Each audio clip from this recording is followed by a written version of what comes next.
rei dos dividendos, um dos maiores investidores pessoa física do Brasil e conhecido por ser o Buffett brasileiro. O vídeo a seguir não se trata de recomendação de compra ou venda de ativos. Nosso conteúdo tem caráter educativo e informativo. Queremos fomentar o debate sobre investimentos e aumentar o número de investidores no Brasil. Agora, Márcia, eu vou fazer uma pergunta de cunho pessoal, tá? Cunho pessoal. Obviamente, todos sabemos, você é uma pessoa que tem um patrimônio relevante, um bilionário, construiu, trabalhou, era engraxate, assim, teve uma infância dura, veio bem de baixo, né? Eu acho que eu passei por momentos difíceis na vida, mas quando eu olho para sua história, eu falo, não, minha vida foi fácil. Né? E ainda assim, espero muito chegar, né, no seu grau de maturidade, um dia olhar para trás e me orgulhar do resultado que eu consegui colher. Consegui tá? construir. Mas eu tenho uma pergunta para você sobre humildade. Olha aqui. Os 10 mandamentos. Olha aqui. Vamos ler.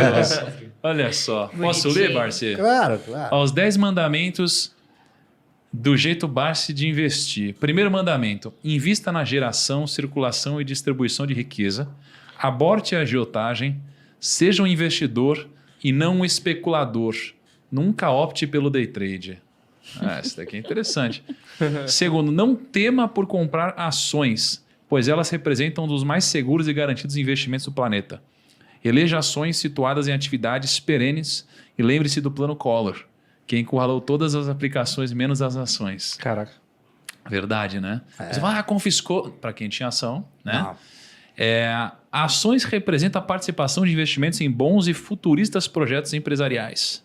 Vise projetos sustentáveis com histórico de boas distribuições. Cara, são muitas leis aqui. Eu não vou ler tudo. Mas são incríveis. Depois a gente faz vai post colocar no post, né? lá. Bom, a gente Mas, disponibiliza cara, depois, tem Mas PDF, muito sim. legal. Aí, cara, continua a pergunta aqui, Barsi. Tá, aí tá dizendo para você tomar conta de não investir errado. Eu não recomendo compra isso, compra aquilo, compra o outro. Eu transmito o que o cidadão não deve fazer. Não deve fazer. Se você só não cometeu os erros, né? Já é uma ajuda grande muito, né? Mas aí o que eu te perguntar é, você conquistou tudo isso, Barsi. E aí, né, você tem uma vida extremamente simples. Acho que mais simples que qualquer pessoa nessa sala aqui. Provavelmente. Ó, eu vou de carro blindado por um escritório, poxa, super legal, né? Eu tenho uma vida que eu acho simples, perto do meu, do meu poder aquisitivo, né? O Kaique também, todo mundo aqui. Mas aí a gente olha para sua vida e você, não sei se você ainda faz isso, mas desde sempre, pelo que eu conheço sua história, você vinha de metrô aqui para o escritório, um escritório no centro da cidade e etc. Isso não é condizente, entre aspas, com o que a sociedade espera, né? Uma pessoa do seu patrimônio, né? Bom, então a pergunta até que ponto, né, você está numa linha tênue entre a humildade ou você... sei lá, ou não te dá prazer você gastar com algumas outras coisas, algumas regalias? Eu vou dizer uma coisa para você, o seguinte.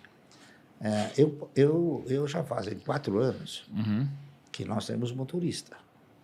Certo? Legal. Então, nós 2 anos, né? Não, mas Pandemia. eu tinha no Corecon. Sim, não, mas... 4 anos que você tem motorista. Então, Tá bom. E outra, saio da garagem da minha casa e entro na garagem do prédio. Então, não circulo mais. Tá. Eu já circulei quando ainda a internet não me havia colocado Nesse pedestal. nesse pedestal. Você tá entendendo? Caraca, o pessoal Desculpa, da internet pai. estragou Olha. o almoço de A culpa foi domingo minha. aqui no centro da cidade. O Barsi vindo de metrozinho na boa ali. E a internet... E veja né? bem, e nunca eu vim de pé, sempre sentado. Por quê? Porque eu moro na Anália Franco, tá certo? Metrô, lá tem Tatuapé.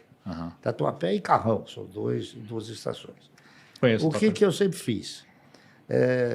Todos sabem, e eu também sabia, que você viajar no metrô, no horário de pico, é lamentável, não é isso? Linha Ainda vermelha mais- ainda? Nossa. Total. Na linha vermelha é pior ainda, não é? Então, o que eu fazia? Eu ia visitar o Itaquerão todo dia. Olha, todo dia? Todo dia. Todo dia que eu ia de metrô, enquanto ela pegava o metrô para vir para a cidade, eu pegava para ir para Itaquera. Por quê? Porque para ir para Itaquera eu ia sentado. Chegava lá e eu voltava sentado. Entendeu? Era um hack É do o metrô. hack do metrô. Então, o que acontece? Eu não tinha horário para mim, né? Então, eu podia exercitar essa postura. Agora, para ser muito sincero e muito honesto, o Lírio várias vezes brincou comigo. Mas você vem de metrô? Eu falei, Ele é "Pô, outro lifestyle, Lírio. eu brincando também falei para ele, Lírio, veja bem, o metrô é o transporte mais rápido que tem. É o transporte mais limpo que tem. E ele tem uma vantagem extraordinária, é de graça. Tá entendendo? Pô, então eu vou de graça, eu não preciso gastar combustível, etc, nem nada. E outra, eu exercito uma postura que o médico me falou. Ele falou, Barça, você tem que se movimentar, você tem que andar. Então eu andava. Tá entendendo? Você tá com quantos anos hoje, Barça? 83. Caramba, cara. Ele é Stonk, pegava a carteirinha lá, pitava lá de graça. É pô, verdade. Stonks. Não, mas isso que eu falei é uma Né? realidade. Você O não metrô paga é limpo, metrô? é rápido e é de graça. Para mim era de graça. É. Pô, você quer coisa melhor do que isso? Animal, que animal. É isso. Não, cara, que legal. Barça, a última pergunta que eu quero fazer aqui é sobre, o que você acha de Petrobras? Né, assim, Petrobras, 2021, tem uma receita de 452 bilhões de reais, lucro líquido de 2021, 106 bilhões, primeiro trimestre desse ano aqui, 44 bilhões de lucro, é uma empresa super gigantesca, tem um monte de CPF na bolsa, assim. Você tem alguma opinião sobre Petrobras ou alguma coisa sobre ela? Eu interpreto o seguinte, a Petrobras alcançando todos esses números, o país fica prejudicado. Por quê? Porque o preço do combustível subiu de uma forma extraordinária. Hoje, se você circula pelo bairro onde eu venho, que é a Zona Leste, parece que você está à meia-noite do dia de Natal, não tem ninguém na rua. Então, você veja bem, o Detran e os órgãos que regulam o trânsito não conseguem fazer com que o trânsito fique dessa maneira. Só o preço da O poder econômico faz, tá entendendo? Então, o que acontece? A Petrobras, isso daí não é natural na Petrobras. É porque houve uma alteração nos critérios de planilha da Petrobras. Então, mas isso eu não sei se vai continuar. Você veja que há uma briga muito grande para que isso não prossiga acontecer. Por quê? Porque isso está prejudicando sensivelmente os meios econômicos todos do país, principalmente o setor de transporte, não é isso?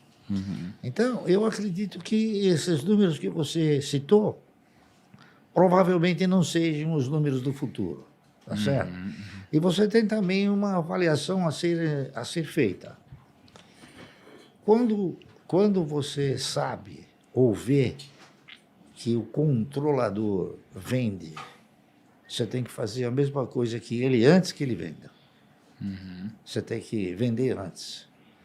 Quando o controlador está comprando, você tem que imitar a figura dele, você tem que comprar também.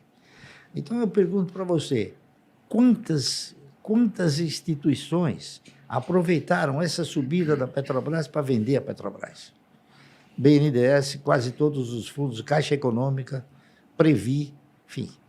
Então, eu não sei se é um negócio que você deva alimentar dentro da expectativa que a gente desenvolve. Perfeito. Não, muito bom isso daí, né? E hoje é muito fácil você descobrir se os controladores estão vendendo ou comprando, né? É só entrar lá, você vem um 358, está na sua cara. Está lá, olha, Caixa Econômica vai vender 300 milhões de ações ao Ende da Petrobras. O BNDES vai vender 250 milhões de ações da Petrobras. Isso daí veio tudo para o mercado. Então, o que acontece? O mercado ele não tem um potencial de investidores capaz de suportar uma base acionária dessa natureza. Então, é difícil ele... Sim. Você falou do Magazine Luiza. Por exemplo, você sabe qual é a base de acionário do Magazine Luiza? Não. 6 bilhões e 700 milhões de ações.